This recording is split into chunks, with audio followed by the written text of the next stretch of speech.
ايه اللي حصل؟ انا في الوقت الحالي انا برضو متجوزه في بيت عيله ومعايا حماتي وليا اهلي وكل حاجه على وش الدنيا وكل حاجه. عندي بنتين اخوات، وجوزي عنده 4 صبيان اخوات وبنتين. كله في الوقت الحالي اللي احنا فيه ده احنا متجوزين في بيت عيله زي ما قلت لحضرتك، برضه سايبين مامتهم في البيت، ولا بيسالوا عليها ولا سائلين عليها ولا اي حاجه. اللي هم ولادها سايبينها ليكي بقى، انت مرات ابنها. ايوه. وفي نفس الوقت ده بيأثر على ان انا ازور اهلي واودهم غير في الاجازات، يعني مثلا ممكن 3 مرات في السنه. انت بتشوفي اهلك 3 مرات في السنه بس؟ وده بأمر من جوزك عشان تخدمي اهله؟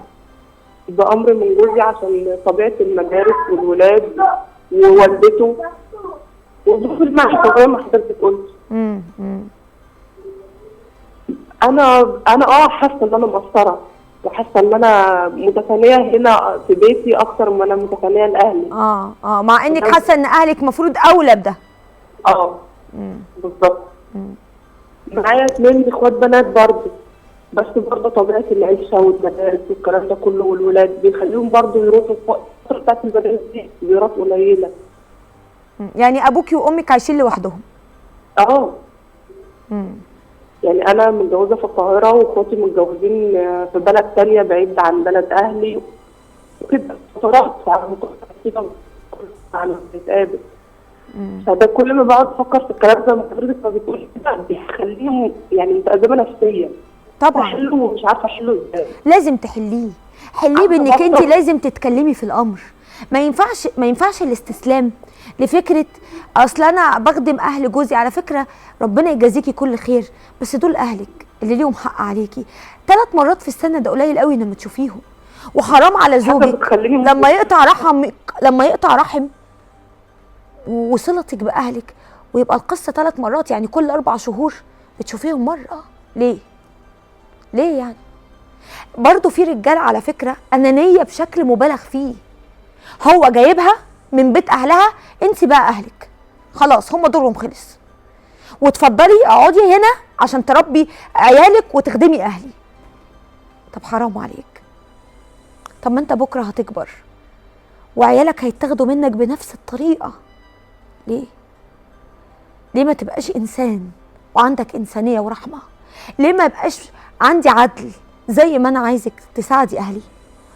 وهي ليها بنات على فكره، وهم مفروض كمان يجوا يساعدوا امهاتهم، بس زي ما انا عايزك تساعدي اهلي ما حرمكيش من اهلك، ما اقولكيش روحي لهم كل سنه مره.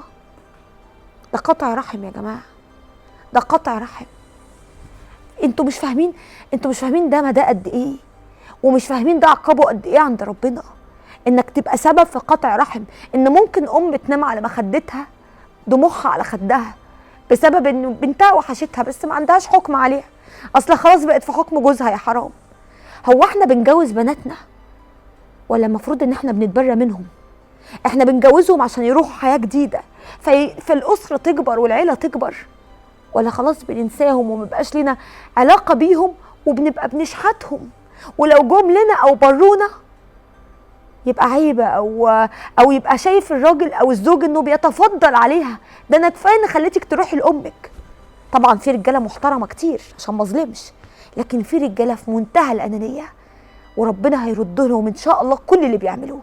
فنصيحتي ليكي حاربي دول اهلك عشان تعيشي وانت راضيه عن نفسك، عشان كبرك تلاقي ولادك بيحاربوا عشانك. ما تستسلميش، ما تقوليش خلاص هعمل ايه، ما باليد حيله. اتكلمي مره و2 و3 وقولي اديني كل اسبوع اروح مره، كل شهر اروح مره، لكن ما تسيبنيش اروح 3 مرات في السنه. حرام، وده حقك وحقهم عليكي.